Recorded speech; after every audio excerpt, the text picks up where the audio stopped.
मित्रांनो नमस्कार। आजचा व्हिडिओ थोडासा मोठा आहे पण थोडी माहिती जास्त भेटणार आहे। मित्रांनो अशा ठिकाणी थांबायचं कशासाठी?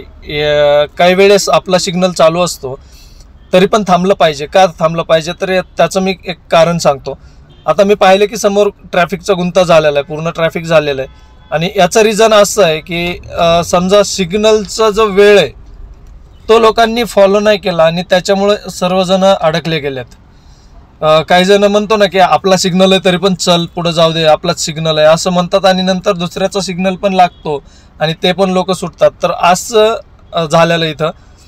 तर मी मात्र थांबलोय, आपला सिग्नल आत्ता लागलाय। एक मी आरामात पुढे जाऊ शकलो असतो पण इथं जाऊन अडकलोच असतो। पुढे जे गाडी आहे तिथं जाऊन मला थांबायलाच लागलं असतं। तर मी थोडंसं पाठीमागे थांबलो। मी थांबल्यामुळे माझ्या साईडचे लोक थोडेसे थांबले आणि त्याच्यामुळे थोडंसं अजून सोपं झालं की मला पुढे खाली उतरल्याच्या नंतर ट्रॅफिक क्लिअर करायला। तर मित्रांनो हे आता मी इथून खाली उतरलो, खाली उतरून मग पुढे गेलोय। पुढे गेल्याच्या नंतर हे काही लोकांना पुढे, आता माझं काय म्हणणं होतं इथं की हे टू व्हीलरवाले भाऊ आहेत ना, आता त्यांनी जर मागच थांबले असते टू व्हीलरवाले जेवढे आहेत तेवढ्यांनी, तर मग मी वॅगनरवाले जे भाऊ आहेत त्यांना मग थोडंसं रिव्हर्स टाकून पाठीमागे घ्यायला लावणार होतो आणि रोड क्लिअर करणार होतो।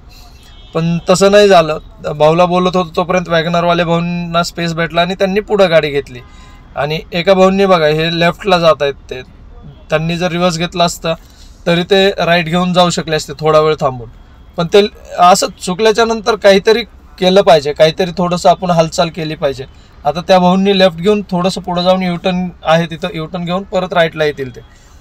तरी असं थांबल्याच्या नंतर मी सांगितलं त्यांना की तुम्ही थांबा म्हणून। त्यांचा सिग्नल आता संपला आहे, जे लेफ्टकडून राईटकडे जात आहेत त्यांचा, आणि जे राईटकडून लेफ्टकडे जाणार आहेत त्यांचा सिग्नल ऑन झालेला आहे।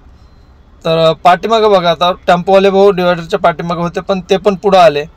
असं लोक थांबत नाही आहेत, थांबलं पाहिजे, काय फरक पडत नाही आहे। अर्धा एक मिनिट आपला वेस्टेज जातो, आपला वेस्टेज नसतोच तो। तसं पाहिलं तर सर्वांचा वेळ जर पाहिला आपण तर सर्वांचे अर्धा मिनिट जरी पकडला तरी समजा जर तिथं 20 गाड्या असतील, अर्धा मिनिट जरी 10 मिनिट आपण वाचवतोय आणि 10 मिनिटं म्हणजे तेवढं फ्युअल पण आपण वाचवतोय आपल्या देशाचं।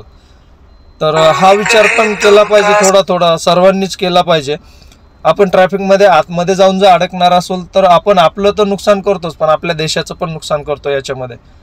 तर मी ट्रॅफिक क्लिअर केला थोडंसं आणि ट्रॅफिक क्लिअर केल्याच्या नंतर मी आपल्या गाडीमध्ये येऊन आपला सिग्नल लागल्याच्या नंतर पुढं निघून गेलो। तर चांगला वाटला व्हिडिओ तर सबस्क्राईब करा मित्रांनो।